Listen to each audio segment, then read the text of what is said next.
welcome to another episode of Thought That Get Results. I'm Everett Weber Herbert, and as per usual, we're here every Tuesday evening with something that at least we think is of community interest and or of some concern. And if you think that you have something which fits into that category, you'd like to find out how you can be a part of the program, well, why don't you drop us a line, address it to a Let's Talk program in care of Vaughan Radio, P.O. Box 195, Charlestown in Nevis, or give us a call. Our numbers are 1-869-469-1616 and or 1700. By the way, those will be the numbers you'll use to be a part of this evening's discussion. Again, thank you all very much for joining us. This is your voice in the community, Thought That Get Results.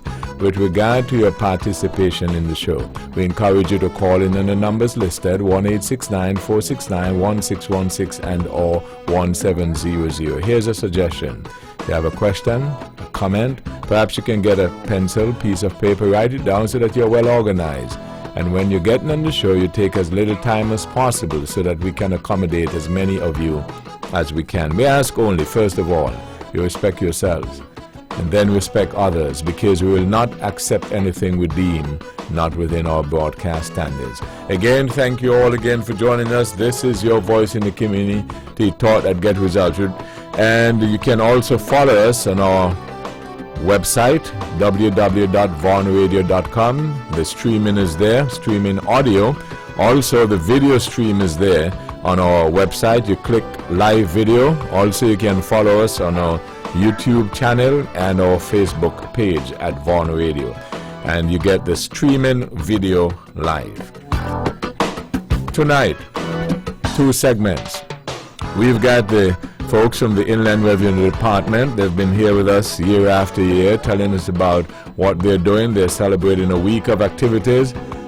And I might tell you that sometimes we'll find out if this time they do. Sometimes they have some interesting paraphernalia that you can keep and use. But more than that, they'll be telling you about how you can go about maybe what you call it, amnesty. Sometimes they have that as well. We'll find out if that is available also tonight. But they're having their week of activities. We'll find out what they're having, and we'll be getting some reminders.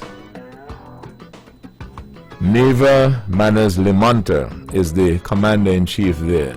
Neva, is always good to have you. Good evening. Thank you, and good evening to you, Mr. Weber, and a very pleasant good evening to everyone who is currently tuned into Vaughan Radio at this time. It's a pleasure to have you. Call up your friends, your neighbor, tell them tune in right now. We have a fun-packed week, as Mr. Weber indicated, and we will be happy to have you participate. Again, my name is Neva Manners-Limonta, and I am the Deputy Comptroller of the Inland Revenue Department, Nevis. Currently in the studio with me, I have two members of our IRD Week of Activities Committee, and I will allow them at this point to introduce themselves. Good evening to the general public, and my name is Constance Herbert, and I am a tax officer at the Inland Revenue Department. It's a pleasure to be here as usual. Good evening, Weber, and good evening to the listening public. I am Sidama Jones. I work at the Taxpayer Services Unit at the Inland Revenue Department. And there you have it, Mr. Weber, our committee. Before you go any further, this might be considered under the heading of a light moment. It's a good thing that we did it this way, because had I done the introduction, I would have introduced Mrs. Constance Herbert by another name. So every time I see her name is changed, right? I can't help you there. So They're all my name, Weber. Constance Fiona Herbert. so you, there you go. You see what I'm saying? So we got her to say Fiona so that other folks who know her by that, including myself, will know. Okay? So Very that's well. done. Go ahead. Okay, so just to enlighten you, the general public, as to what we are currently doing this week, both the Inland Revenue Departments on St. Kitts and Nevis is this week, starting on Sunday, November 3rd. We are celebrating our 6th annual IRD Week of activities, and they are expected to culminate on Saturday, November 9th, 2019. The theme for this year's activity is another theme which is very robust, speaks about togetherness, and it is empowerment in building togetherness. As I indicated, both departments, as per usual, will synchronize their activities over the week, over the next few days, and so far it has been educational, it has been fun, it has brought both departments together. It's a time when we also pause, Mr. Webber, to congratulate our very compliant taxpayers and in some ways show our appreciation to them for paying their taxes and honoring their obligations. However, it is also a time that we pause as well to encourage those that are, well, who are not so compliant to come on board and pay their taxes as well, because there are numerous advantages, numerous benefits from that the country on a whole can benefit from paying taxes. So what I'll do, I'll pause for a while and I will allow the committee members to give you a full disclosure of the activities that has started on Sunday, and we'll go straight down into Saturday so you can have a full picture of what we are doing at the Inland Revenue Department. Okay, here we go. We started on Sunday, that's about 2 days ago, where we traveled to St. Kitts to join our counterparts there, and we had service at the Antioch Baptist Church, which was quite inspiring. And after that, we went to the Marshall's Restaurant, which was rather sumptuous there. We had a really good lunch, and we had, like, good fellowship with our counterparts. That's on Sunday. On Monday, that was yesterday, we journeyed to the different schools. We did 5 schools this year. I'm not going to really name them. We don't want the other schools to get jealous. But we had quite an interactive sessions with the students at the various schools that we attended. And that is what we had today. Sorry, that's on Monday. Today we had the Puzzle Mania, where we had an in-house puzzle among our peers. It was quite interesting, it was quite interactive, and we learned much more about Inland Revenue today. And now this evening we are here on the famous show, the Let's Talk show, and we'll be imparting quite a lot of information here this evening.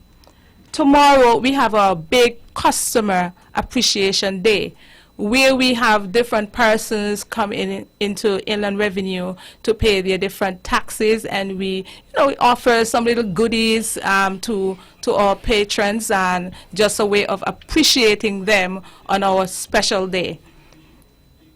On Thursday we have 2 big activities. And this is where I pause to give a special welcome to the general public.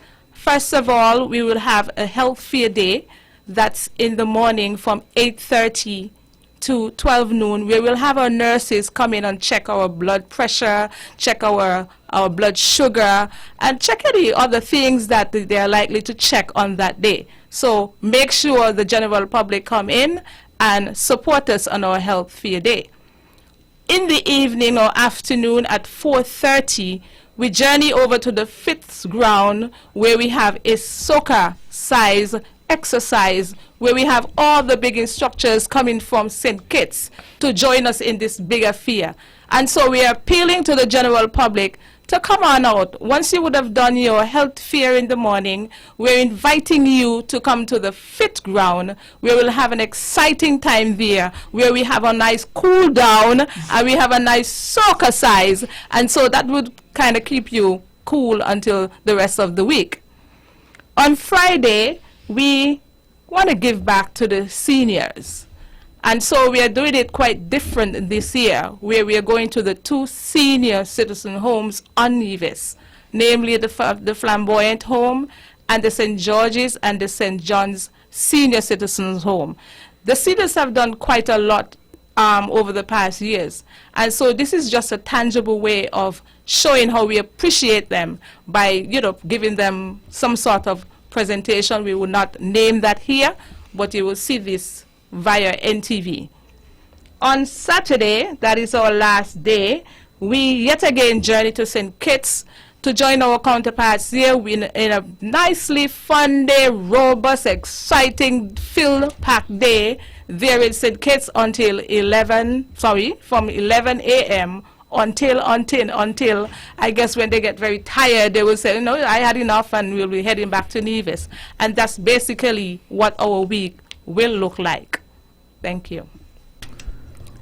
Okay, there you had it, Mr. Webo and the general public. So again, I'm just adding another appeal to what Miss Constance Fitzjohn Herbert has shared with you.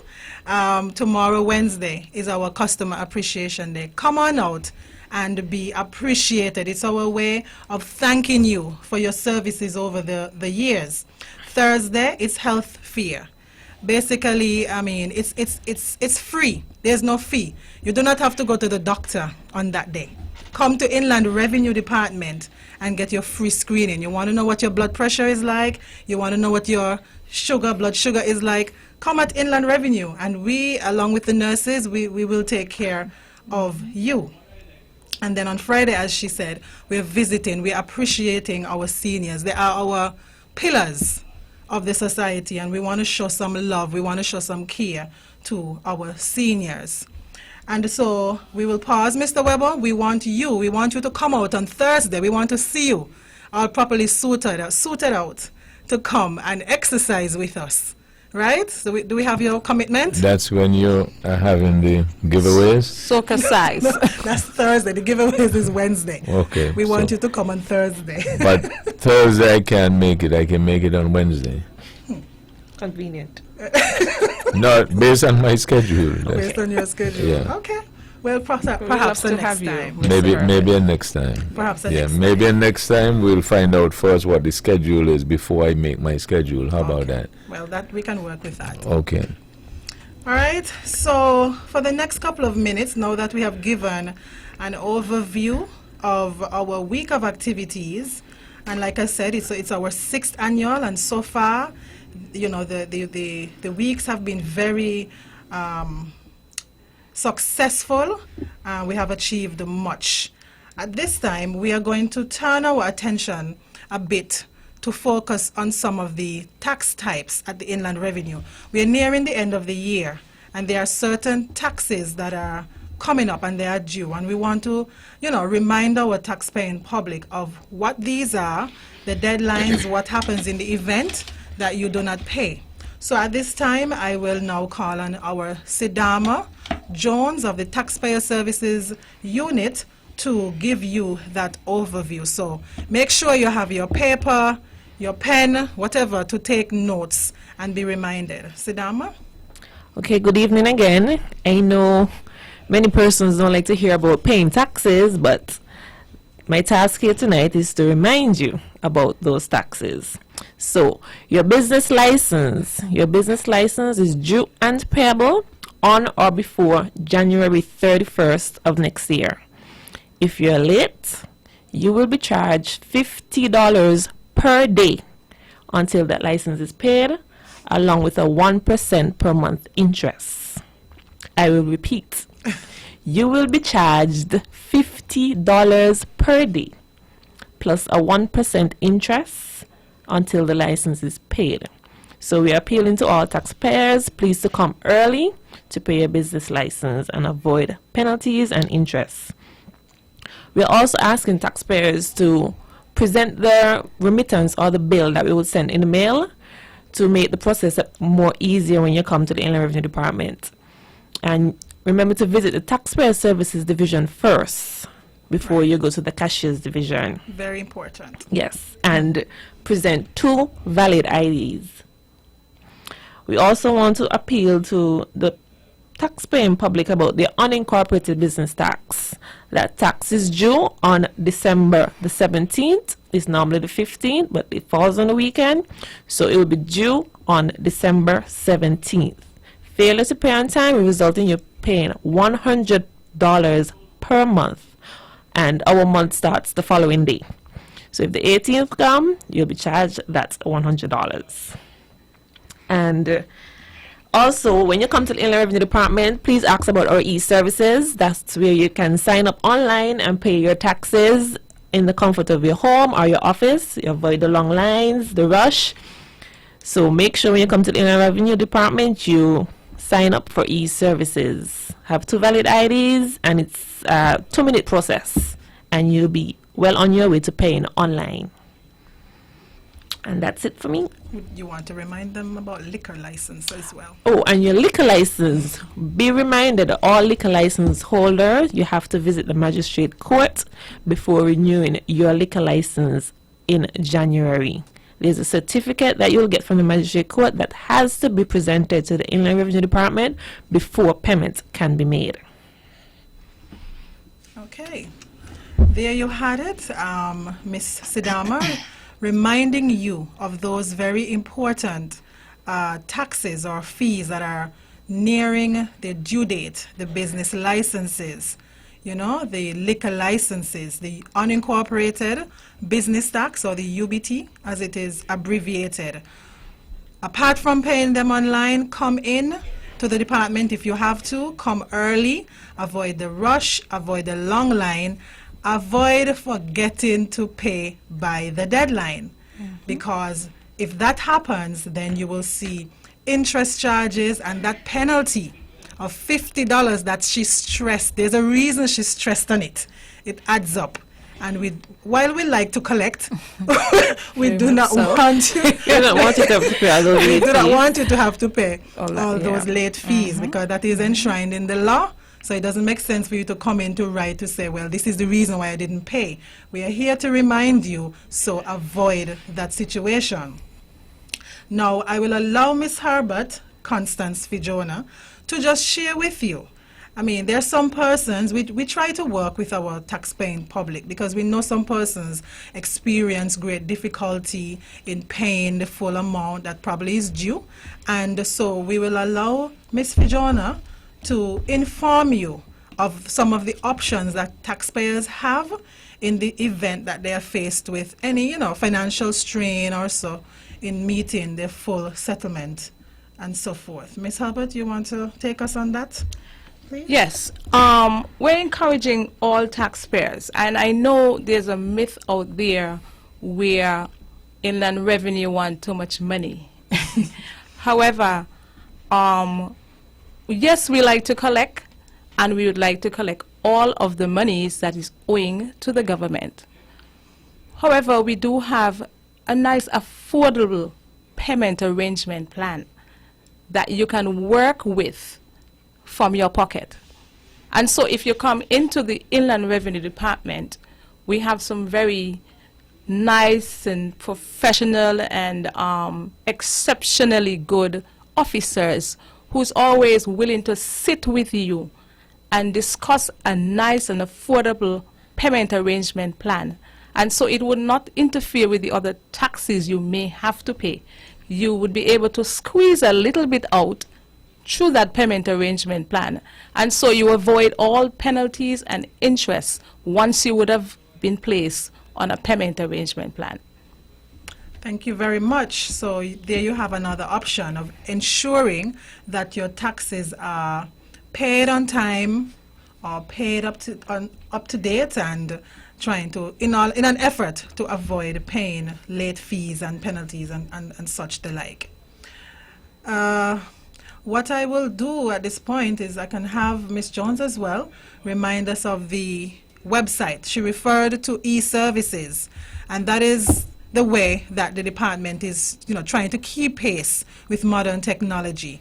We have quite a few of our taxes that are being paid online. If she can just give us the email address so that the taxpayers can at least note for further information, our opening hours, our contact numbers, taxpayers can take a note of that.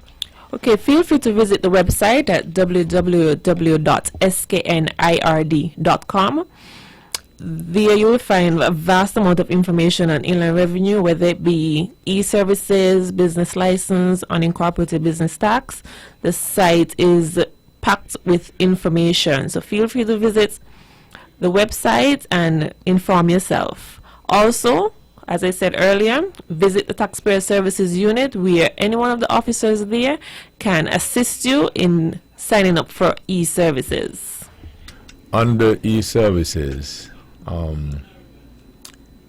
can you renew your driver's license? Yes, you can. On that? Driver's license and wheel tax were newly introduced maybe about 2 months ago. Yeah, this year. Yes, so you can renew your driver's license, but you still have to pick it up in office. So that someone who is overseas, That can be done. That can be done. And they can pay the property tax if they have property here and they're overseas. Yeah. but that's interesting because a lot of people who are overseas have property here, Yeah. Correct. and sometimes they do make a trip. Just to pay, yeah. So that can be And avoided. and during the summer, we actually had quite a few persons who came for a little vacation and came to pay the property tax, sign up for e-services while they were at the Inland Revenue Department. Okay, here's a question I want to ask of the Deputy Director, Mrs. Lamonta. We've been partnering with you for a couple of years. You have, reorganized the department, Correct. and including the IRD week. So I know prior to this reorganization, there used to be a committee, tax commissioners or something like that, Right. that you can appeal to. We're talking about the property tax. Yes. Yes. In case you don't like the assessment and so on and so forth. Does that still hold, or it's under a new heading? Does it still happen? Well, currently we do have an active objections unit because our first aim is to try and resolve the issues that may come up in-house. And so we have an objections department, objections unit that taxpayers, if they're in receipt of their assessments, their bills from the Inland Revenue Department, and they are in disagreement with what we have served them, they can, within a month of being issued with that notice, there's a particular form that must be filled out, and the taxpayer must provide substantiating information, not just say, I disagree, but the Right. information must be provided by the taxpayer to substantiate the objections, and then the objections officer will hear the case. But generally speaking, you've got queries about the assessment and so on and so forth. Before you go to the objections department, you can speak to whom? Well, Depends on the you type. can, depends on the depends on it. nature, Yeah. right? Okay. But Mhm. we want to have a formal process. Yes. And we want to have our records intact. So the taxpayer who's in objection should follow the objection procedure. The objection officer will look at the case. If it warrants just a meeting to hear what it is, Yes. the process may not be necessary depending on the nature or the magnitude of the objections. But we are flexible. We are flexible, and so we will work with the taxpayer according to the nature of their case. What has been your feedback to this new customer-friendly approach that you've done? Because I mentioned it maybe a year or two ago. You don't normally find this sort of aggressive, method of satisfying customers from government departments. So I'm asking this question to get what have been your experience with the feedback, with the hope that other departments are listening Right. and may find that based on what you say, and it's good, they can probably implement something as well. Well, what we find, and other persons would agree, nobody likes to pay taxes. It's the most difficult thing, especially when persons are faced with a bad season or financial difficulty, is to put their hands in their pocket and release the money for the tax, which is, rightfully due to the government. And so we, like I said, we try to work with our taxpayers. We are approachable, we are a friendly bunch of people, yet very professional in our dealings. And so we find with that kind of approach, we encourage the taxpayers. They are more open and forthcoming in terms of, coming forward and indicating to us what is their situation. And together, as Ms. Herbert would have indicated, we would formalize if it is that the taxpayer is unable to pay, we would formulate a suitable payment arrangement. If it is an objection, then we have the officer sit with the taxpayer. We either visit their place of business, we look at their books and records, and we work with the taxpayer to provide us with the evidence to say, well, okay, here's the reason why I'm objecting, and we work with the taxpayer. And you find, have you found, yes, that it has been working. that kind of engagement? Because you see, once we have that procedure in place, it avoids having to, have taxes on the books that may not be, necessary, because we have a process.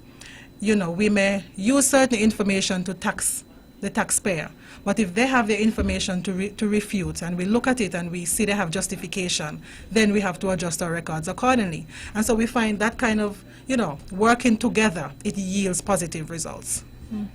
And I also feel like knowledge is power. I think at the Inland Revenue Department, the staff, we really try our best to educate the taxpayers so that at the end of the day, they know why they're paying taxes and they know when they're supposed to pay their taxes. As opposed to, for example, if you come in to do a business license, we at the Taxpayer Services, we make it our business to educate the taxpayers about their obligations to the department. So come filing period, they know that, okay, I have to go to Inland Revenue on this date to avoid any penalties and interest.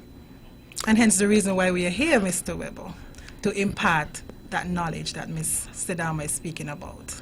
This might be a funny question, but the composition of the staff, gender-wise, is deliberate? No, because the reason why I ask that is because sometimes gender makes a difference with salesmanship.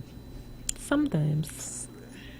So that's why I asked the question. If it's so don't answer. No, okay, I'll leave it at that. So let's go on to, those are the questions that I wanted to ask. So maybe you can get back to the other things you wanted to highlight, and then we. Right. Okay. So our time is almost at the end. What I will want to do, though, it will be remiss of me if I do not take a moment to thank a couple of key persons. I would like to first thank my colleague in St. Kitts Inland Revenue, which is the head of the Inland Revenue Department, in the person of Mr. Edward Gift, the Comptroller of the Inland Revenue Department. I want to thank him for his support. He's currently having similar activities over in St. Kitts. As I said, we are working together, harmonizing our week of activities, and all in building our theme, empowerment in building together. We would also like to thank our management and our staff at both departments. We want to express heartfelt thanks and appreciation as well to Mr. Colin Doer, the Permanent Secretary in the Ministry of Finance, and Mrs. Joan Brown. They are our huge fans, huge supporters, and we want to thank them for this annual support in, building the Inland Revenue Department. I would also like to thank our listening public, especially my own family there, my daughter Rihanna, my son Nevra, and my husband. Hello. I will now pause, and my mother and my father as well, because they're listening. I will allow Miss Constance and Sidama to give a special thanks as well, and not forgetting Mr. Webo, our special host, year after year, for your support and hosting us. I would just like to say thanks to the general public, and I hope everyone keeps supporting the Inland Revenue Department, keep paying their taxes on time, because the country need the taxes.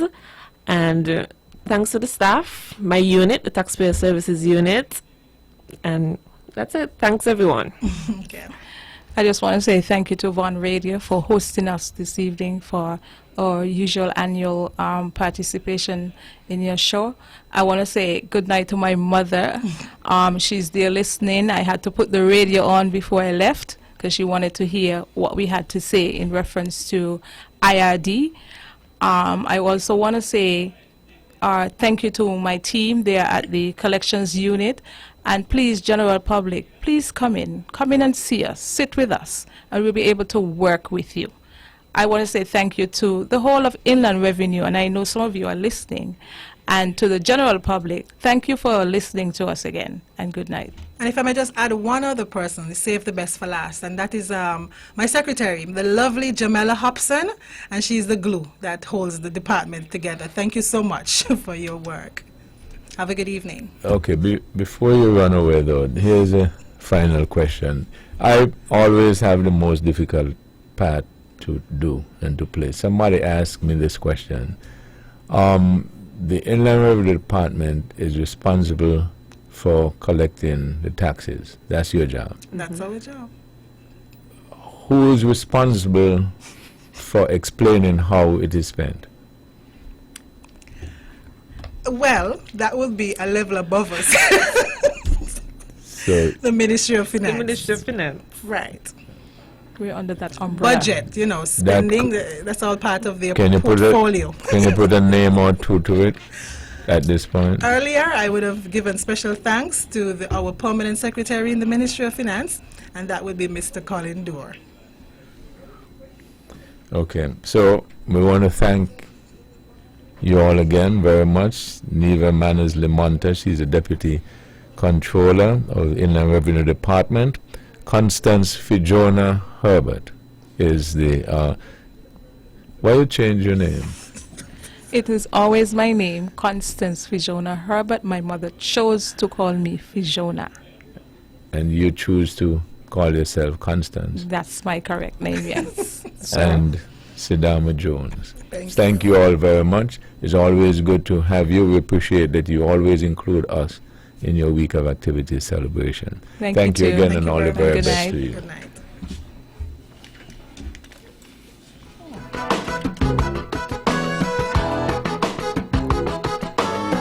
The first segment of the program. The Inland Revenue Department, Deputy Direct Controller, Neva Manners Limonta, Officers Constance Herbert and Sidama Jones. We thank them very much. The second segment of the program, the heavyweights will be in, and we'll be back right after these.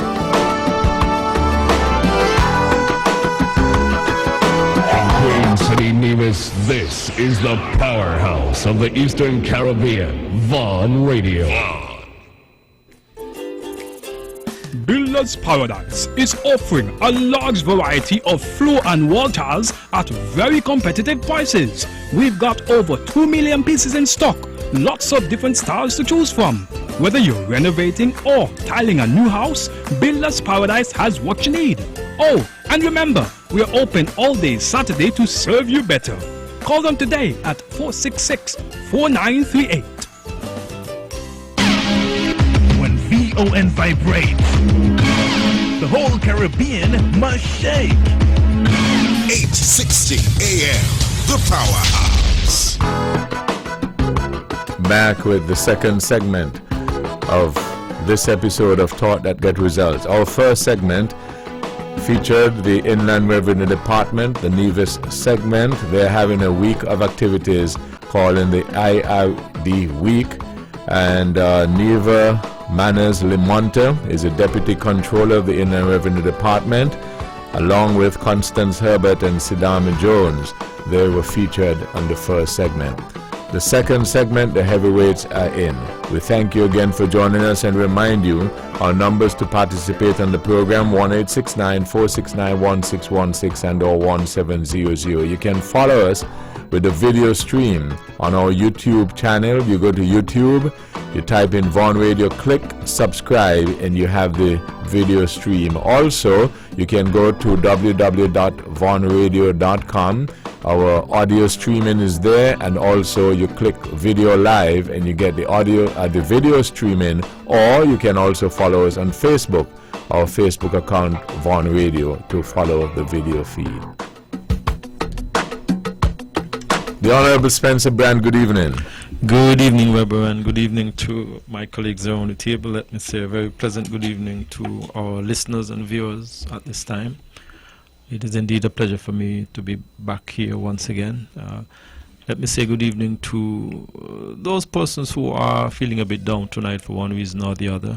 Those persons who are suffering the loss of a loved one, a friend, a colleague. I want to offer them my profound condolences tonight. To those who are in our various hospitals here in St. Kitts and Nevis, and to those who are also further afield seeking medical attention, I hope that with the hand of the Divine Master, along with the doctors and nurses, can nurse them back to good health. To those who are celebrating tonight, whether it's a birthday, wedding anniversary, or some accomplishment in their life, I want to say to them congratulations. And it is indeed, once again, we're able to be back here tonight, and I'm certainly looking forward to our discussion here tonight. Good evening, and it's a pleasure. Dr. Patricia Bartlett, good evening. Good evening, Rebel. Good evening to my fellow panelists. Good evening to the entire listening and viewing audiences. And Rebel, if I may be allowed, I just want to say a good evening to my cousin, Cynric Lee in St. Kitts. Last week he said, well, he was listening and he didn't hear his name. So Cynric, good evening. And Pam, Mr. Martin down in St. Thomas, USBI. And good evening to you guys. And of course to my husband in the UK. And all the people who are in the diaspora who are tuned in to us tonight. Edric W. Stanley, good evening. Good evening, Webo. Good evening to my fellow panelists. Good evening to those people who listen to us weekly for their, of course, weekly diet of politics and sometimes general information. And we are, of course, obligated to bring to the fore issues that would enlighten our people and to ensure that we go forward as a society having information to work with and sometimes to get the feedback not only on the road when we are out there the next day, but real time in terms of their calling in and participating in the show as we go forward. And therefore we are asking you, the listening audience in Caribbean Basin, Facebook, YouTube, wherever you can hear us, please participate. It is your show, and it is indeed, again, an obligation for me to be here, and I have said it over and over, and I recognize that Ted, of course, and I have always been here, and those new ones have begun to follow through with reference to the commitment to this show and to pass the information on to our people to bring about a better society and to enhance the quality of life for all. Well, about this evening, of course, I have a few things to put on the table, and the tax people were here. Ted Hobson, good evening. Good evening, Webo, and good evening to my fellow panelists.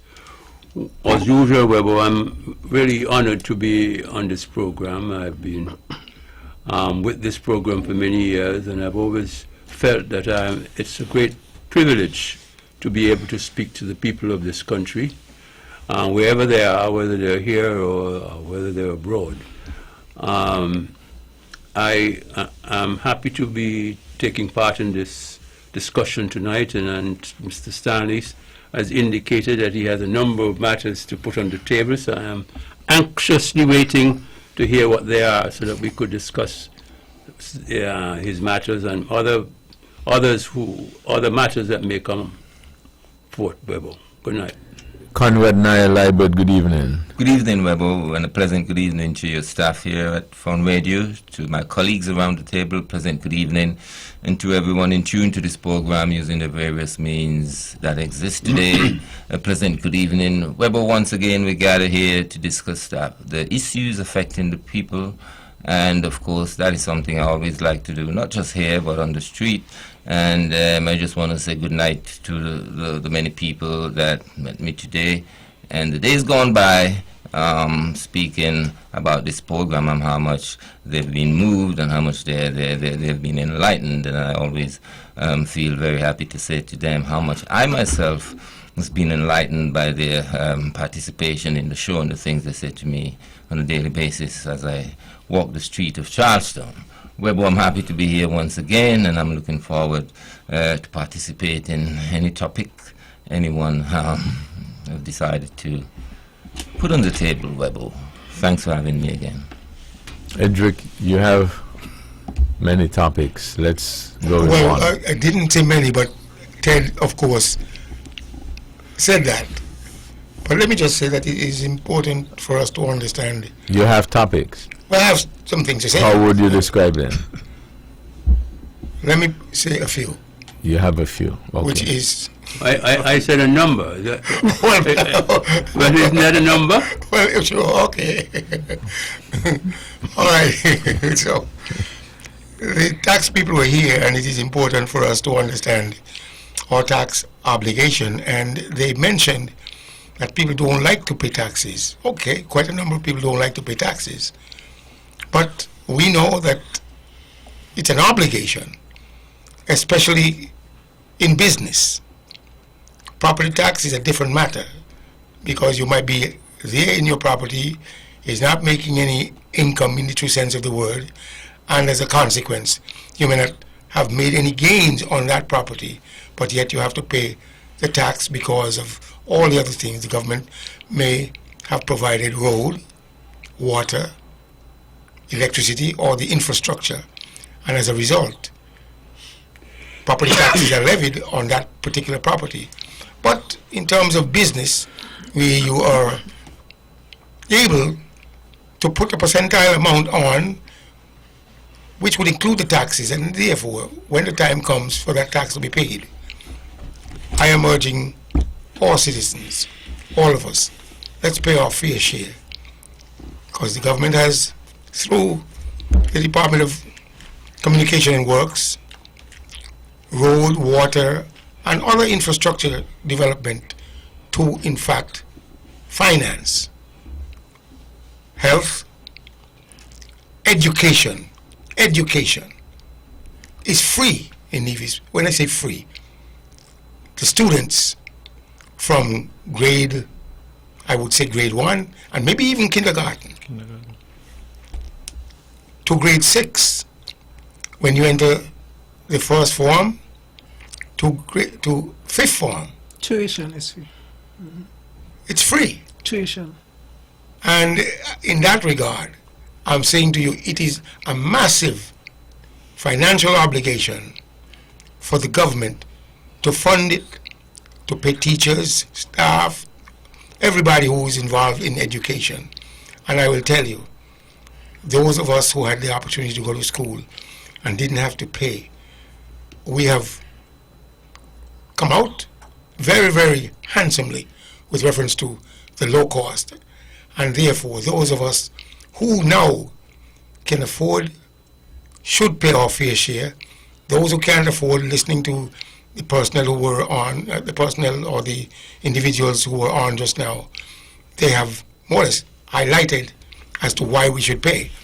And therefore, I am urging people to look around and see all the load that the government has to carry. And thus, let's pay our fair share. I told the Department of Finance when they were here one time that there is an area which a bundle of money could be garnered. And what they probably need to do is to hire somebody to identify all those lands that are not been brought into the fray, into the fold, into the system, so that the government can reduce its deficit and hence get more revenue to carry out all these expenses, all these projects, as the case might be. And I am urging all our people, those who are obligated to pay, to come forward and pay. Tomorrow, they say, is a big day for the having some publicity with regard to that.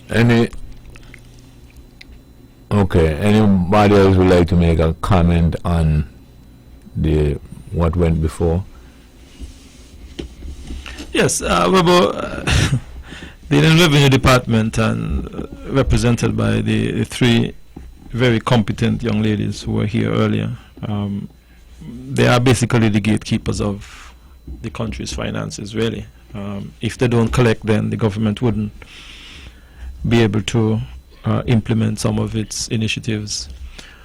Whether the government spend the money wisely or not, I guess that's a different argument, a different topic. But I believe that the initiative by the Inland Revenue Department to try and offer different types of avenue through which people can pay their taxes. Spoke about being able to pay their various taxes online, and I think that is an area that I feel most of us who are always using the internet and online for one thing or the other, that could be something that I believe could go a long way in ensuring that persons can pay their taxes in a timely manner, especially those persons who are overseas. It is widely known that a lot of Nigerians overseas, have properties here, have interests here in their country, and some normally make a trip back home simply to pay their taxes because they want to stay current. So I think that that's an initiative that I believe would bear some good dividends for the Inland Revenue Department. And I think also about that while they try to have that conversation and that dialogue with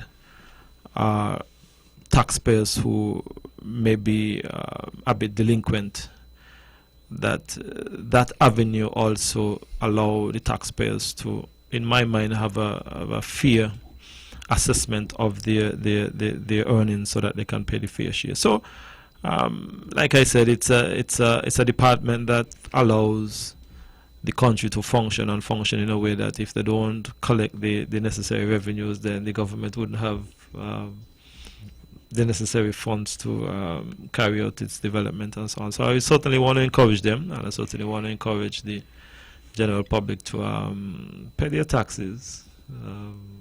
We need it. Anyone else? Well, I must say that income tax. No, anyone else on that same topic?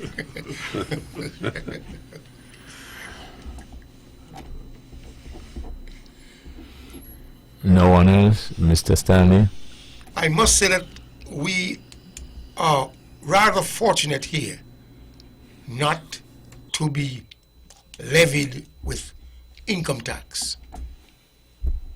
It's really nice after you've paid your business taxes to know that you've got a couple of shillings left on which you don't have to pay income tax. And those who are at the higher echelon of earnings know that it is really a good thing for us as individuals, having made X number of dollars as income and do not have to pay taxes on it. And some people, of course, simply because they may not have been disciplined enough and understand the real need for taxes, always feel that, why should I pay tax? But yet they enjoy water at a reduced rate and other things. So I'm just injecting this into it with regard to income tax, whereas it's a big revenue earner for governments in other jurisdictions, especially United States, Canada, Britain, and maybe some of the other European countries. So we have to give some congratulations to our government for keeping in abeyance the structure of personal income tax. That's all I have for now, Weber. Okay, so that's the end of your few things? No. Okay, well, let me just point out that I wanted to point out, I don't know how many persons, how many of you have been following, which I think is of seismic importance, is the decision to ban the political ads on Twitter, because and the challenges that have been faced with the advertising that people argue have a lot of lies in it, and on especially the social media. And what you find is a great debate and battle going forward, because there are those who don't think that they should be banned.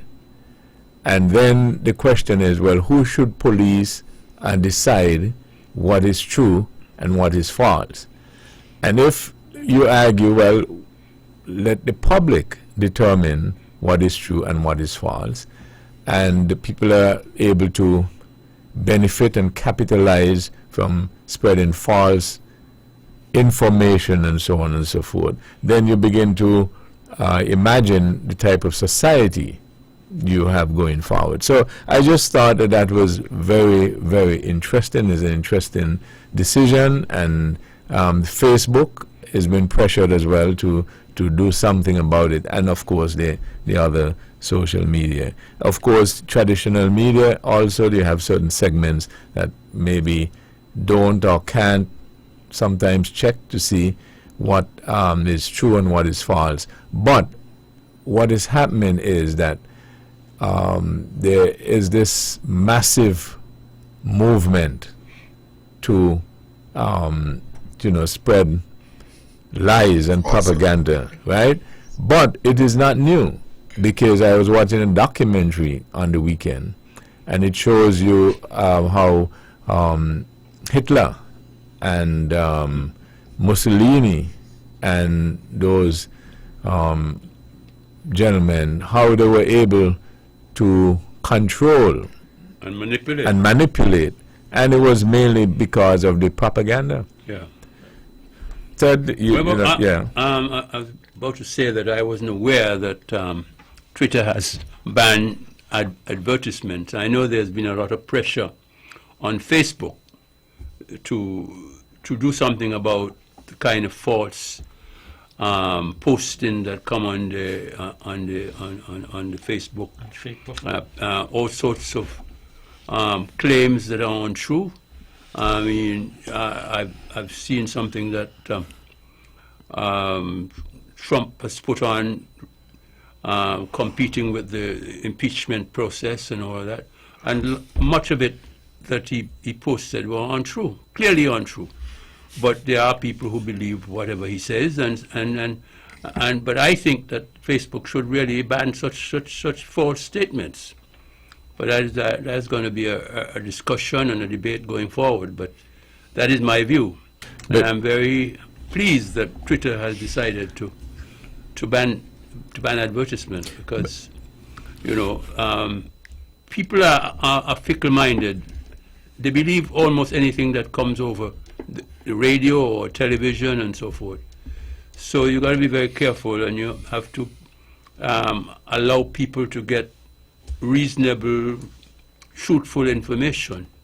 But you see, Ted, though, you're the perfect person perhaps to put this question and this challenge to. How does Twitter or Facebook or somebody else for that matter in an instant determine whether something is false or not? That is the problem, Webo. How do you manage to police something like that?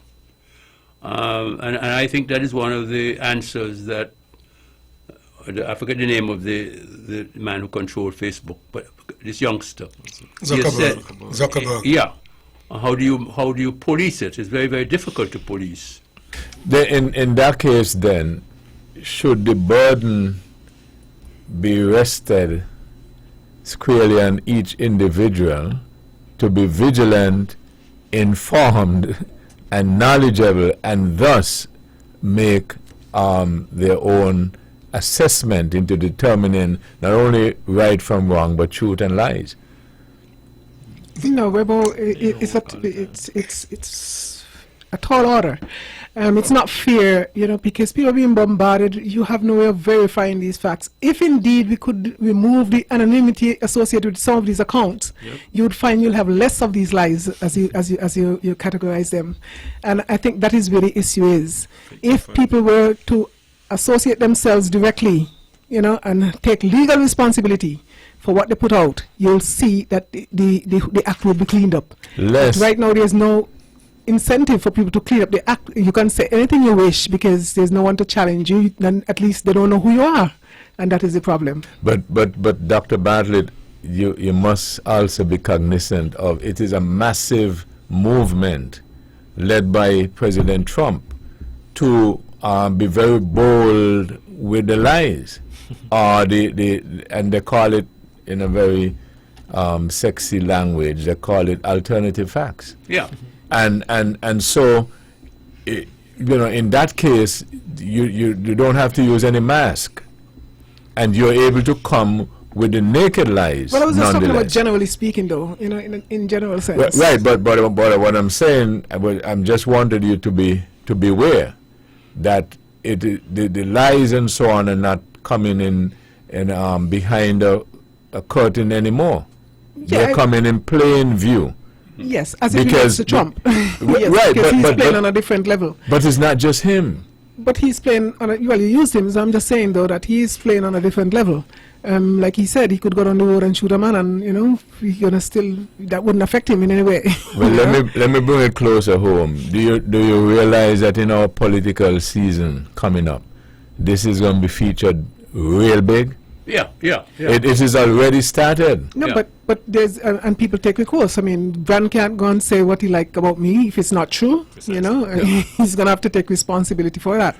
Yeah. At least they have this mechanism for truth, and checking at most of these network, right? The fact checking. And sometimes they will come out and say, okay, in this statement that Mr. Trump would have made, 35 statements were lies, but that doesn't affect him in any way. No, he's already put it out there. But however, when it becomes personal, though, when you have a personal attack on someone and they can, take legal recourse, then is when, you find that people kind of scale back. But I don't know how, you're going to police most people who put things out, because sometimes, like, someone shared something with last week and I was like, but I'm not seeing the author, and I just dump it. I'm not going to even bother to read it. If I don't know who is writing it, I don't care to find out who, for an opinion from somebody in the sky. But we have to educate our people, and we have to be on our P's and our Q's as it relates to our politics here. I don't think that we need to import everything from outside to kind of, distort the kind of politics that we have here. And it is getting a little too nasty here already, and that is directly related to the influences that we are importing. And these political parties, they know the influences that they are importing, and they do it nonetheless. Because the idea is to the win, objective, to yes. win at all costs, and that is just not right. Naya? So we have to change that. Well, I think some of the ideas of cheating and so forth is original here too. They're not all imported, but it's quite interesting. It's quite interesting to know about these bans, because the people must be informed. These days, communication is the key. Social platforms are the means by which business thrive, is the means by which marketing is done to a great extent. And here we are now banning political ads. I could understand these Naya, let me just accommodate this. I'll come right back to you. Thank you for holding. Could you go ahead? Good evening, Mr. Weber. Good evening to your panel. Good evening. Very interesting program. I listened to you a while ago talking about the Facebook and the live. How are we going to handle Caller, you seem to be, very far away from. Okay, give me a second. You seem to sound distant. You can hear me? A little better. Okay. No, I was saying, I listened to you guys the debate about the Facebook and the lies and the whole.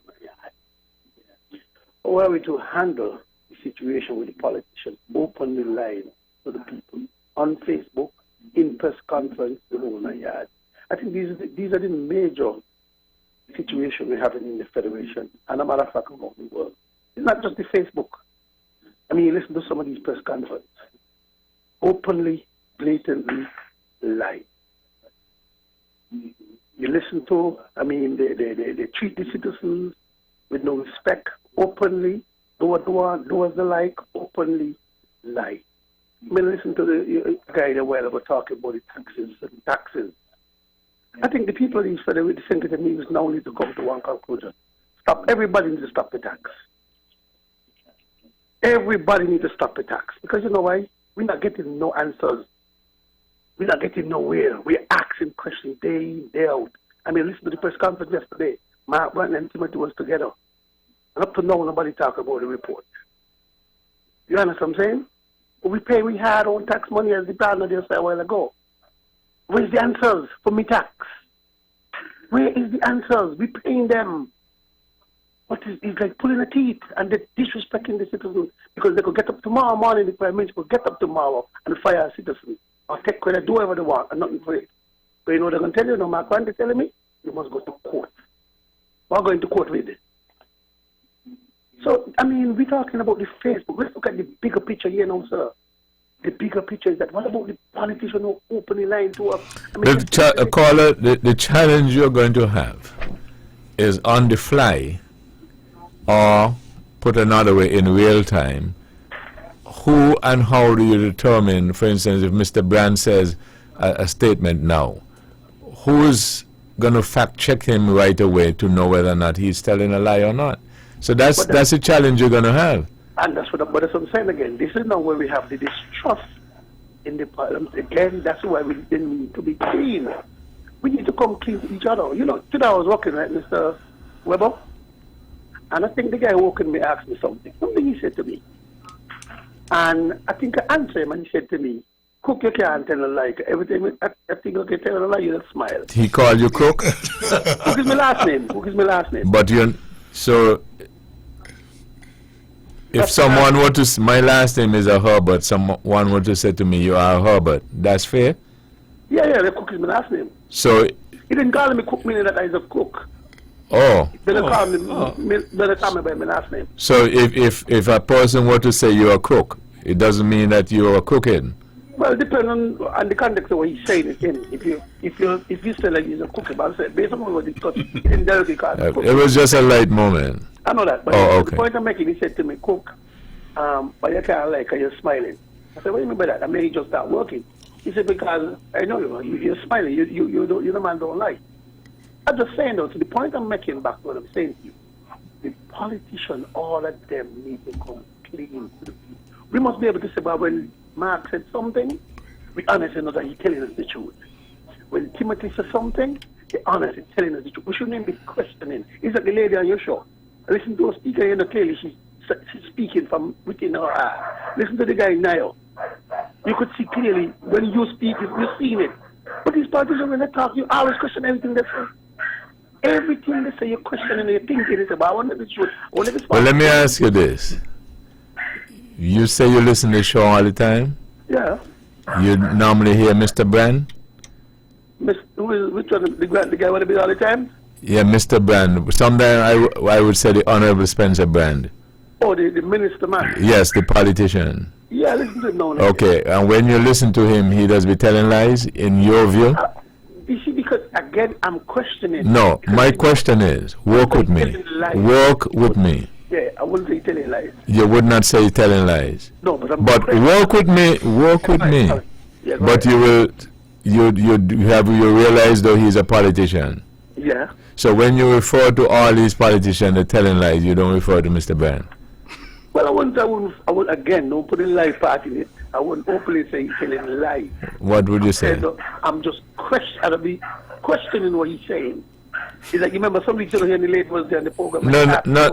Well, I don't know what you mean by that, because I question everything that the panel say and my guess, but I don't suggest or imply they're telling lies. No, hold on. Don't mix up. Hear me. What I'm saying, I'm not saying you shouldn't question. What I'm saying though, the confidence in me believing what you say. From, sometimes you say something one time and you could say, okay, yeah, he confidently, you know what I'm saying? But when you listen to like the lady, remember last week, no, let's go back to Mr. Brand. We want to go to the point that you were making concerning politicians, right? You know what I'm saying? Here's the point I'm trying to make. You remember some weeks ago, the lady was telling Mr. Brand about something to do with the house. And he said he was in cabinet or something, and the lady said, but you in cabinet, you should know. So he told her. Mm-hmm. Right? You see, that is part of the misunderstanding, because you will conclude he might have been telling lie lies, but you probably misunderstood what he said. The first week he told her that he didn't have all the information, right? And then the following week he came when he had gathered the necessary information and he presented it. And So in that particular case, it is not necessarily that the politician was lying. It's probably you misunderstood what he said or misinterpret. I believe right at the hand he could have answered the question. Because he don't go to cabinet. So you want him to tell a lie? He wouldn't know, but he should know. But he told her that he didn't have all it. So let me ask you, don't you believe he had all the information? No. He just didn't want to say stuff because he feels what the repercussion. But then he did, but he did mention that he's not present at all cabinet meetings. Sometimes he's off island. Caller, let me share another bit of information with you. That decision was made before I actually became a Minister of Government. So I would share that other part of the information with you. But okay then, so you could have said that from the beginning then. Well, no, I tell you I didn't have all the information. Yeah, but what I'm saying is, hold on, but you from the beginning, that should have come to the lady, and then we would have go forward. Okay, well, let me ask you this, because I gave you the opportunity to stray away from what I was asking. Yeah. So, in reference to Mr. Brand, when he speaks, you do not believe what he says? No, I don't believe. What you said? A lot of the time I'm saying when the politicians. No, Mr. Brand said.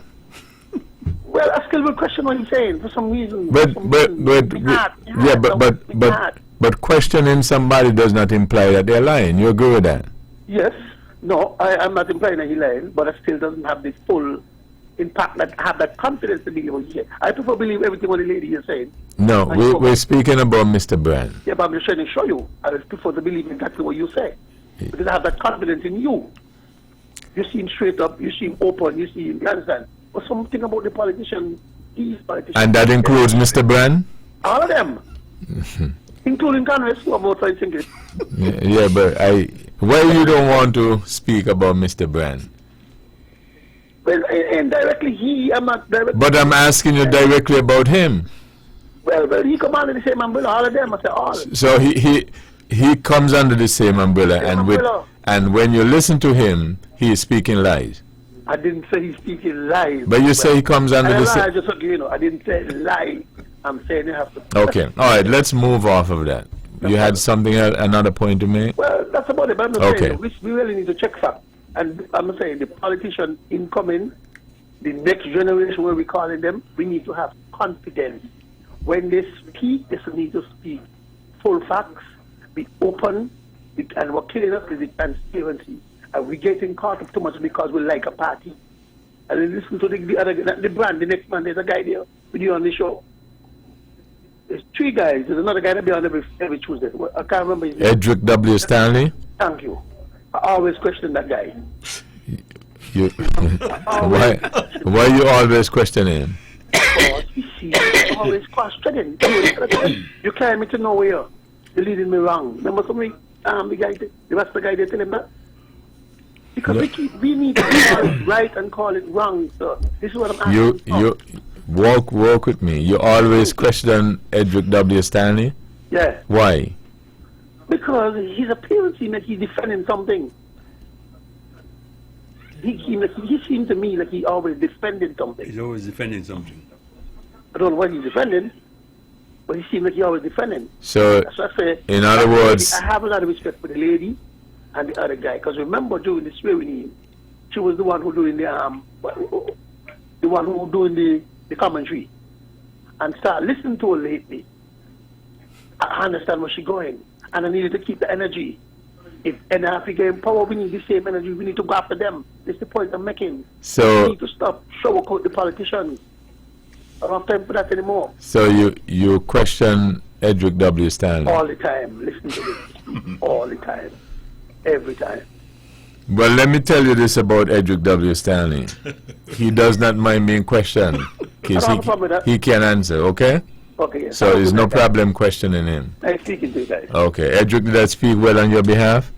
Well, you spoke the facts, Weber. Okay. Well, Weber, it is important what the gentleman just said, though, not because he might have complimented me in some way, indirect way, but it is important that people recognize that integrity, is in this small community very, very dear to a lot of people. I read something today, a quote, and I may not be, saying it as exactly as it read, but it was something to the effect that wisdom is knowing the right thing to do. Integrity is to do it, and sometimes it's not like people don't know better, but sometimes they carry you around and then you lose confidence in them, and that is a dangerous thing. When people start lying, and I'm like, why are you even going there? I remember once listening to a politician on radio, and he said something, and I was like, why is he even going there? What is the value in it? He was making a comment about the road project in Brownhill, and he was saying that all these people have these walls now, when you have some people with wrought iron thing and all the rest of it, and only 2 of us over there, and he said that it was paid for, government had paid for all that. And when I checked to the village, only 2 of us over there would have had 2 properties, would have had it. And I'm like, well, government didn't pay for mine. Naya could attest to that. I paid Naya. And I don't know if maybe the other person, theirs would have been. And I'm like, why is he going there? There was no merit in what he was saying as it related to my property. And then at the end of the day, you alienate people, because I'm like, after he would have said that, I'm like, I don't have any confidence in anything as that you say after now. And they don't recognize that they're alienating people. And that's why sometimes we're like, at the polls, you're like, why is it we don't have more people participating who live here? When you look, you see a lot of people coming from outside, and they're the ones going to the polls and selecting, representatives for us. And a lot of us here, we just resigned to the fact that, I don't have any confidence in one, I don't have any confidence in the other, because they would have compromised their integrity at some point. So I'm hoping that the new breed of politician, would recognize that lying could only take you thus far. After a while, you start discounting a person, you discredit them, you lose all confidence in them. And then after that, it's just downhill after that. So I would like to tonight take the opportunity to appeal to our politicians. Come straight with the people. You don't always have to tell us all of the truth, but when you tell us anything, make sure that it is truthful.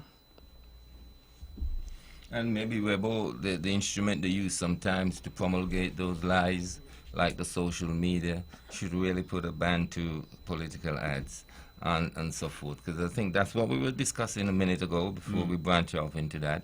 Webo, and it's about integrity, it's about the social media, the social protecting their reputation. As Pat just said, if you tell a lie, you keep doing it, then your words become less and less meaningful to anybody who's going to acting on them. Who will be acting on them. So yes, I could understand the social media protecting their integrity, their reputation in this global community.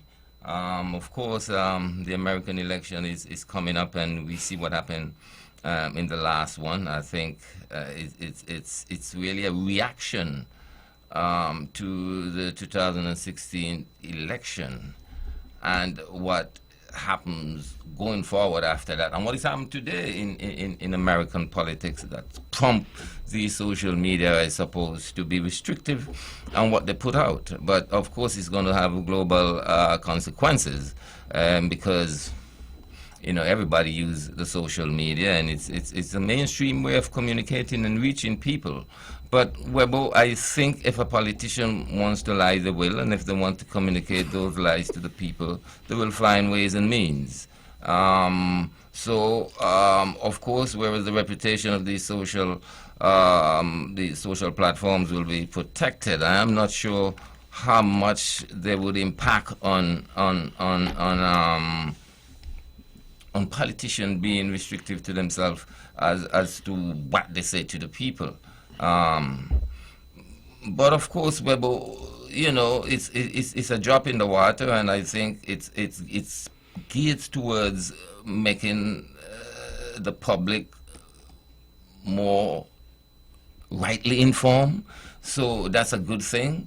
That's a good thing. It's very important that and that's democracy in a way. But democracy expects a level of morality. Democracy. So to what level though the ordinary person must be responsible, Naya? You can answer that after I take this. Good evening. Thank you for holding. Good evening again, Mr. Weber. Let me ask you guys a question. We ever had 2 bad days before? Hello? Yes, last I think year. so last year. Before 2015, do we ever had 2 bad days before? Yeah? Maybe not. No. We couldn't afford them from what we understood. So based on what you're saying, before 2015, we never ever had 2 bad days before. Let's go back. Well, I can't remember. I can't remember what I had for breakfast yesterday. Because I could recall we had 2 bad days before. Okay. The point I'm trying to make, would it be fair to us to say for 20 years nothing happened in Singlet? No, it wouldn't be fair. Okay, here we go again. Now, would it be fair to say that all the big flights, the American Airlines, the Lear, and all of them start out 2015? Hello? Hello? You guys there? We're here. Yeah, I'm just asking. You see, because the point I'm trying to make is saying we're talking about the Facebook. Well, let's look at some of the time at the Facebook for Unity page. Look at the Timothy page. And this is exactly what I'm saying. When you look on the page, first time we haven't that day, 2 bad days. You make the impression that we never had that day before. All the flights, British Airways, Lear, this and that. The most plane ever come to think it. You put up the pictures. I mean, the Marriott, Keystone Harbour, name all the big hotels. Timothy gives the impression that he's the one who brings all the hotels, and he's on his page. Mark Bartley is a part of all these. This is what we're talking about again, and it's on Facebook. These are things what I'm saying that we need to come clean and be honest. How can people watching me face and Mark Bartley is a part of that tell me 20 years Douglas has not been thinking? It's on Facebook. So somebody said Douglas did nothing in Sinkers? 20 years in the head all the time. No, work with me. Somebody said for 20 years Douglas did nothing in Sinkers? Yes. Who said that? He come out to the Prime Minister office on Facebook all the time. The Prime. I would argue. I would argue that that's not true. But that's what I'm saying. No, because they would have said he did a lot of bad things, wouldn't they? That's a light moment. No, isn't that true? Well, that's what the Army will say. Okay, so then it's not true then to say that he hasn't done anything. You agree with that? Well, based on what I'm bringing in the light moment. That's a fact, right? Huh? Yeah. Okay. All right. Who was it? Naya, go ahead. Yes, well, you asked the question to what extent individuals should be responsible. Yes. For what? I mean, to a great extent, Webber. There are times, you're not known, and so again, as Dr. Bartley said, you're hiding behind, that reality. But individuals, of course, must play a big role in this. Well, I'm a person who totally believe in being respectful to people and to be honest in one's opinion and one's feeling description of any situation or individual. It's the obligation of mankind, I think, from the very primitive stage of our existence, that we act in a manner to propel humanity forward in a positive light. So, I mean, the 10 Commandments are there. I do think, Webber, that we are all under obligation not to spread falsehood on people, and to create any dodgy situation. Let me ask this, Naya. So if the individual is to be responsible, yes, and the individual recognize that it is falsehood, should the individual not then have a responsibility to not endorse it? To not share it. Yes, Weber, but we can't, cast a blind eye to the fact that there are troublemakers out there. There are people who wants to get somewhere by using any means. Yeah, but if you are aware of it, if somebody feeds you poison, and you do not, and you are not cognizant of it, you drink it, right? You get affected. Yeah. If somebody feeds you poison and you are aware of it, what are you going to do? Drink it and then say that they're wrong to feed you? Not at all, Weber, but sometimes it takes a time before you become aware of what you are consuming, what you're reading, what you're... I understand that, but I ask a question on the premise that if therefore you are aware... You're not drinking. So then, that's what I'm saying. So individuals then must arm themselves, should they not? And then... Okay, good evening, thank you for holding. Good night, Mr. Herbert, and to all who are there. Good night. I would like to speak to Mr. Brand, please. Sure, I'm listening. Yes, Mr. Brand. I don't know if you know my voice, but I know you know me. This is Eilis Walters. We know the voice. Yes. Okay. I know you would know my voice, Charlie. I have a little problem across here. Some time ago, I think it's about around in 2017, some bodies came from the government working and pour some stuff on the road from where Peterson, right up to the head from Peterson, come back down to a neighbor of mine, Lydia Allen. And now the heavy rain is falling. I have a big problem here in my yard. From my gate step, come right down to the front step. And it's very hard that I have to pay somebody to move it from there. I'm not able to do it because I live alone. And I would like to know if you can do anything about it for me. I'll be very grateful. They just poured on the thing on the road Okay, like caller, that. we got that. Mr. Brand, you got it? Yes. They didn't make any... Caller? Hello? Mr. Brand has gotten your complaint. Yes.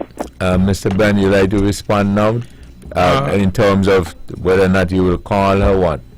I think I'm aware of the situation, Weber, and I know that we are doing some. This is down Newcott. No. No. Church ground. Victoria Road. Oh, sorry. My mind was in a different situation. Victoria Road. Okay. I'll have to come and see exactly what it is. Yeah. Mine was in a different location. If you could come tomorrow while the stuff is still there in my yard, and you will see what I'm telling you about. If you can send someone. It will have to be, if I come tomorrow, it will have to be probably after 1-2, because I'll be occupied most of the morning. Doesn't matter, because I can't move it because it's heavy. Okay. All right, Mr. Brand, you got that? I'll get to you. Okay. Yeah. All right, caller, thank you very much. Thank you very much for listening. You're welcome. Have a good night. Yeah. Good night. Bye. Well, let me say this. The caller doesn't listen every Tuesday night, and therefore I would not hold him responsible for hearing sometimes some falsehoods. But I knew that he got only roughly 7 votes in an election, and stated categorically that he got more votes than I did. And when he knew that that was a falsehood, I sat here on that property issue, and this fellow may not have been listening because he may not have been, and I listened again to falsehoods. But we all have our opinion. Some of us are not entitled to that opinion, especially when there is falsehoods. You asked one poignant question recently, or you made a statement that governance is not easy. in my view, it is easy. Because I said there are hard choices, and if you decide to tell the truth as a leader, go to the people and tell them, we have hard choices. You elect me to make these choices or these decisions. And I can come back to you and to tell you what the hard choices are for you to help me to make these decisions. But it is easy when you decide to make these decisions in a truthful manner. And therefore, I said, governance is easy. No, I could understand the caller, because there are times when I take a certain position and beginning to read where he's coming from, I could understand exactly why he would take the position that he would question me. But I have no axe to grind. I don't ask government for anything for Edric Stanley. And therefore, when I make a statement here, I don't make it with fear. I make it because I am bringing to you the way I know it, and I would have done my research, and therefore I'm bringing the truth to you. So I gave you 2 instances where I knew that he was propelling a falsehood, but apparently the caller had not been listening, or he may not have become aware. But let me leave it at that, Webo. Last week now I mentioned something and I said, Thought you were leaving no, it. no. Let's leave it. I was just, the constitution of our country is quite critical. Leave it at critical. Okay. Now, in reference to the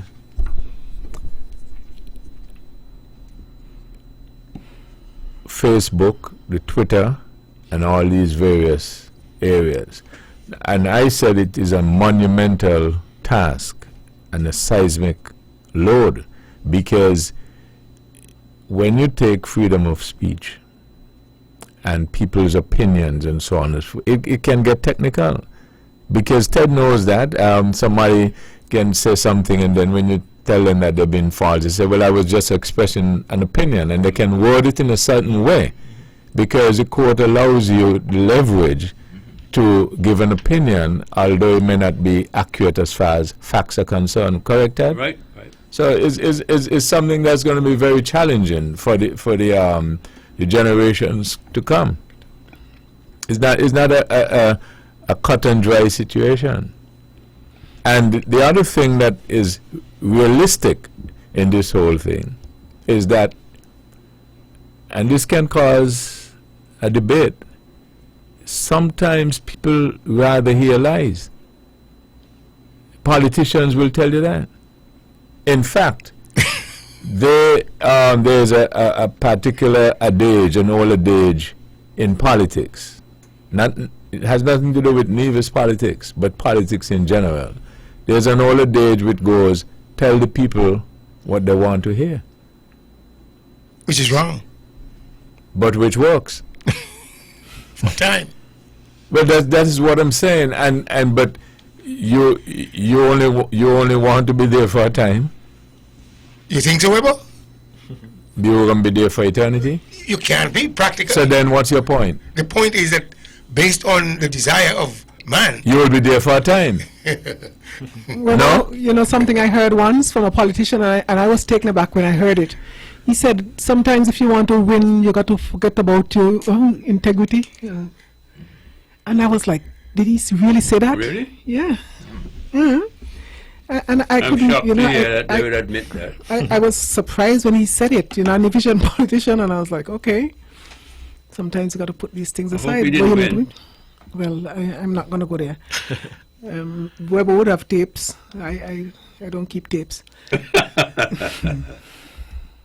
So sometimes people know what they're saying is not right, and they still say it anyway. And then there's some people who sometimes fool themselves into thinking that they know all, everything that is right.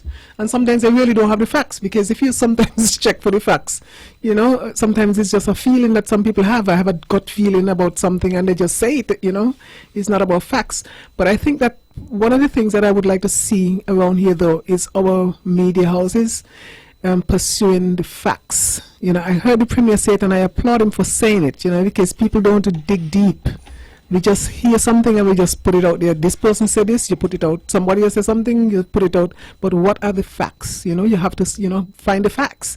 And I think that we don't do that enough around here. Well, we did it about... But things are just put out there. We did it a couple of weeks ago.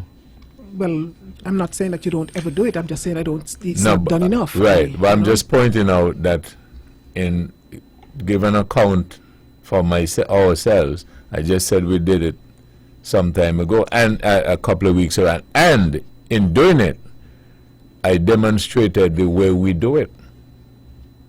No, because I wasn't impressed. One of the situations that you had featured, I wasn't impressed that you would have done enough homework. Personally, I'm just saying. Right, but I don't know how other people took it, but I didn't find that enough background check was done. It was just this person said this and this person said that. What else you suggest we should have done? No, I'm just saying that. But what else But I'm digging deeper now. What else you think that I should have done? There are facts out there. There are ways and means of getting. But I didn't have the facts, and if you had them, you should have brought them. Because the facts that you purported to bring, right, did not turn out to be facts. No. You purported to bring a fact, information. You purported. Work with me. I'm going to give you the rest of the time. The information that you brought was not substantiated. The other part of the information that Mr. Brand brought, he stood on it. And up to now, nobody can substantiate the other part of the so-called facts. No. I think you might have misunderstood the presentation. It was not. These are the facts that exist. These are the circumstances that exist. You know how many people are in jail today because of circumstantial evidence? You give the court all the information you have, and then they decide. Let's go to the specific case. Well, I don't know. There were two issues. There were two issues. One, that Mr. Brand presented the government side, that they bought the land for a particular purpose. Well, initially he didn't know what it was bought for. Okay. The other argument was that the land was bought for another purpose. The intent, right. So it was to show intent. Right. So in order to show intent, you can't just take my word and Mr. Brand's word. You have to dig deeper. No, but you said I dig as deep as I could have gone. You didn't dig deep enough. Right. That's okay. The point is that Mr. Brand said the government bought it for that particular purpose, and the person or persons who had the other view, they are not presenting themselves. Well, it was based on circumstantial evidence, as Mr. Hobson would support me in this. If I bring what I have, and I said, this seemed to suggest the intent is this, someone else brings their evidence and say, well, the intent is that, then I'm saying that as an arbiter, you get to the deep, deeper and, into the issue to prove either way. But you can't just say, well, it has been settled because she said this and he said that. And there are two contrary views, but it went to intent, and I would have presented a case and I said, well, if this was intended for that, then why not focus on that? And like I said, no, but you don't have to this and that and so, because the actual case is here. Okay, so I would have said, and I don't know that I really wanted to revisit this again. I didn't think. I don't know why we bringing it back up. No, but that was dead. No, but you said you were not satisfied, so I give you the opportunity. The point about it is this, right? What is the point in bringing it in? It makes you a little unsettled, no? I don't know what is the point of bringing it back up, but it was brought up again, and so we were dealing with it. No, as I said, the thing about it is this, that we gave everybody an opportunity, and we said that is the way we deal with things, right? And still, if anybody knows of any other purpose on that same matter, and they would like to bring it, we'll welcome it. You see, because it is important, and those persons who have been victims of people making up stuff and telling lies, they would understand. Because I guarantee you that if somebody just gets up and then say that something erroneous about you did this or you did that, you'll hardly want to waste your time answering something that don't exist. Well, if that is your position, but if someone said something that I thought was not true about me, I would try to make my case. Well, I would not want to make my case, Well, we right? Because that's erratic and erroneous. And I'm putting it to you that nobody wants that. Nobody wants that. If something has something of a basis, you can say yes, but if somebody just get up and says something erratic and erroneous, you want to waste your time on that? Well, in that case, in that particular case, though, I don't think it was erratic or erroneous in any way, but anyway, we beg to differ on it, and I think we could move on and leave that alone. I don't know why we keep bringing it up every week. No, but you invited it, and so I gave you the time. I think I think it was erratic and erroneous. Good evening, thank you for holding. You have a right. Good evening, thank you for holding. What is so problematic is that Mr. Stanley just next to me said... Good evening, thank you for holding. Good evening, good evening. I'm from the old school. My grandmother always said, the harbor is as bad as a thief. I learned from the scriptures, Proverbs 18:13, he who answers a matter before he heareth it is of folly unto him. Revelation. Let me just read this, then I'll leave you. Revelation 22, verse 15. For without are dogs and sorcerers and whoremongers and idolaters, and whoso love it and make it a lie. Thank you. Okay, thank you very much. Edric. Well, I like constitutional matters. And in that regard, we are coming into the season again, which the Constitution might be brought into the fray. And I just believe that at this particular juncture, we should have been working on constitutional reform. Sir Fred Phillips' report, which was done back in maybe 97, 96, thereabout, is a structure that has been put in place from which we can go forward addressing some of our political problems here. You preface what you're saying by saying it's that time again, right? Because of the city. Not just you preface it by saying that, right? Yes. Okay. So I'm going to use my position and make a ruling. We're not going to go there right now. Okay, because you're right. What that means is that we just will end up in that particular area, talk that will get no result. Because as you preface it by saying, it's that time again when we get the buzzword. Anything else? Well, you still with Mr. Style? No, go ahead. No, that has been oh, you made your ruling already? Yes, that has been ruled out. Well, yes.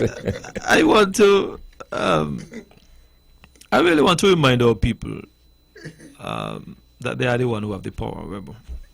And I listened to the initial conversation about politicians being liars, and I think that oftentimes we continue to hear, oh, they are corrupt, they are all kind of things, all manner of evil. But I just want to say, Rebel, to our people, they are the ones who have the power. The power lies in the hand of the people. And Rebel, if it is that we are a society that have access to information, if we are a society that have a very high level of education, and we find that politicians continue to give us and hand us hogwash, and we continue to vote for them time and time again, then I ask the question. We remember, Webo, some years ago, we had an election in this country, and not that I'm trying to rehash a situation, but we had an election in this country some years ago, and one of the main topic of that election was 80 acres. And I remember listening, Webo, to a program right on this radio station hosted by the Honorable Mark Brantley, laying out the facts and the information about that 80 acres. And there are some people to this day, Webo, still believe what was perpetrated.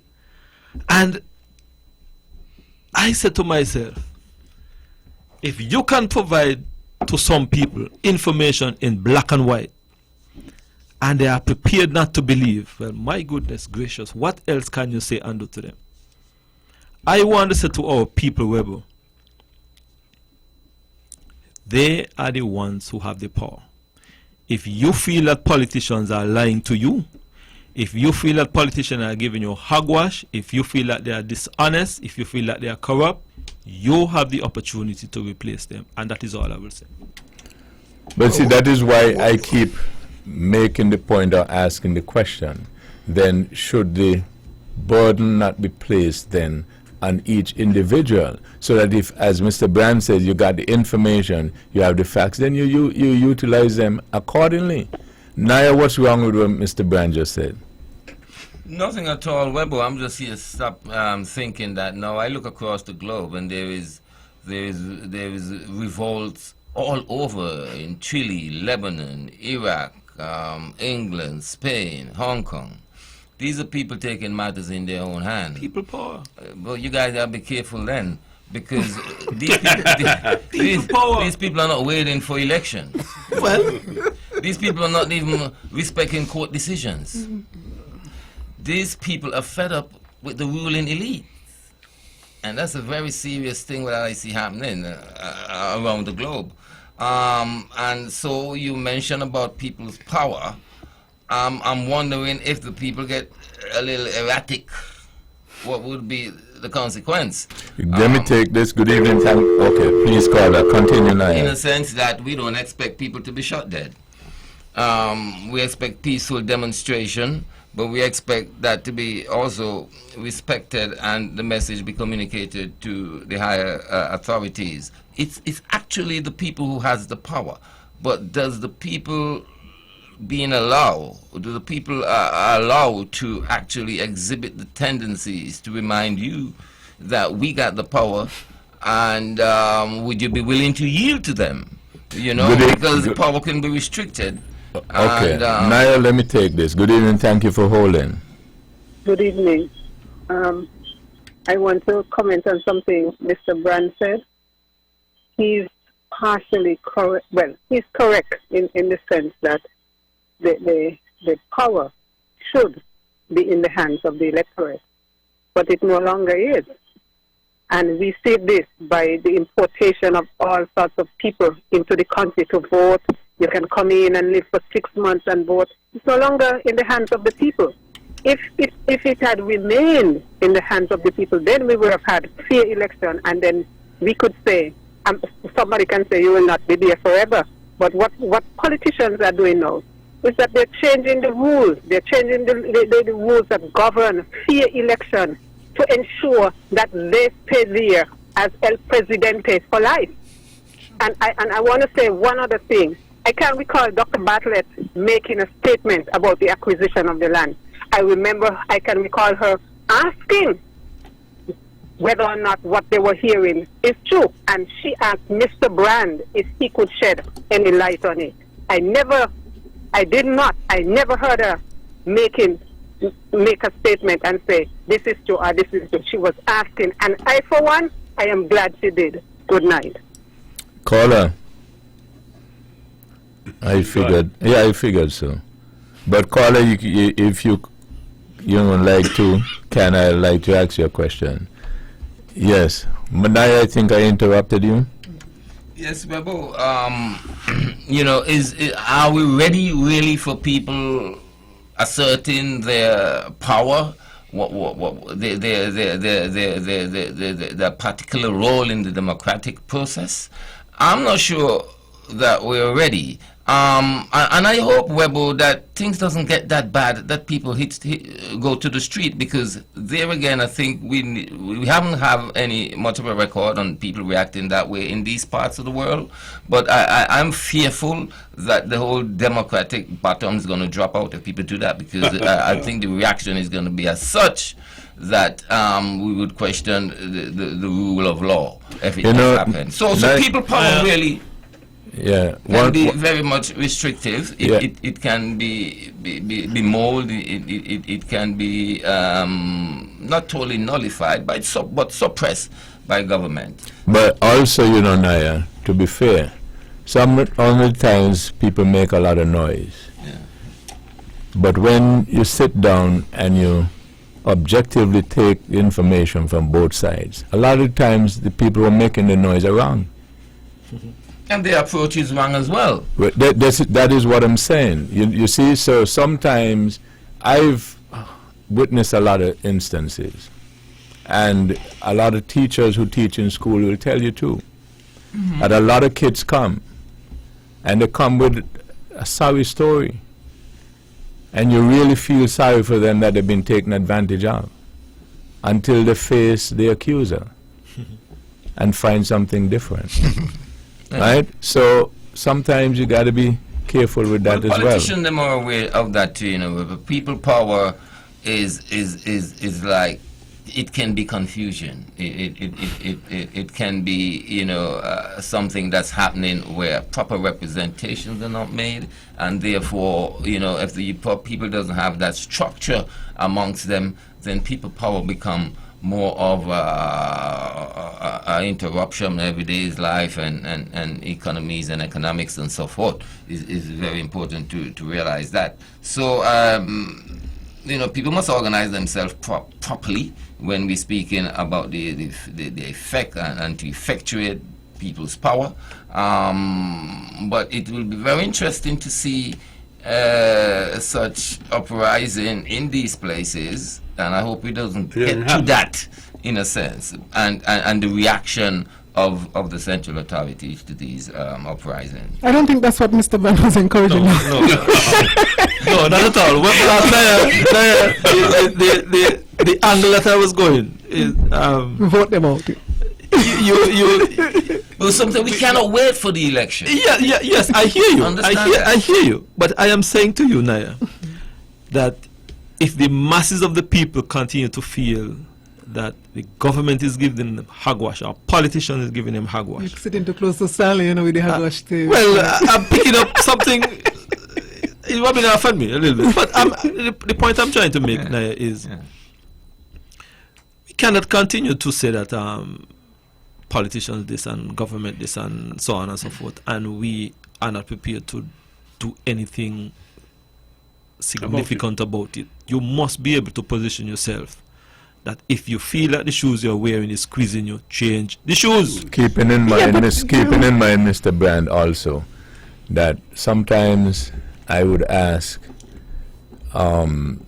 genuinely, if we're not a complaining society, because I find sometimes in a lot of areas we just keep complaining, but we do nothing, and we have no interest in making any effort.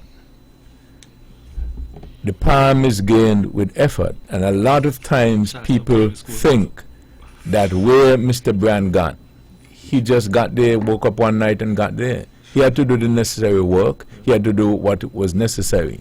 And some people don't understand that in life, and even in the very Bible, everything that is offered in the Bible, even salvation, it's conditional. It takes some effort.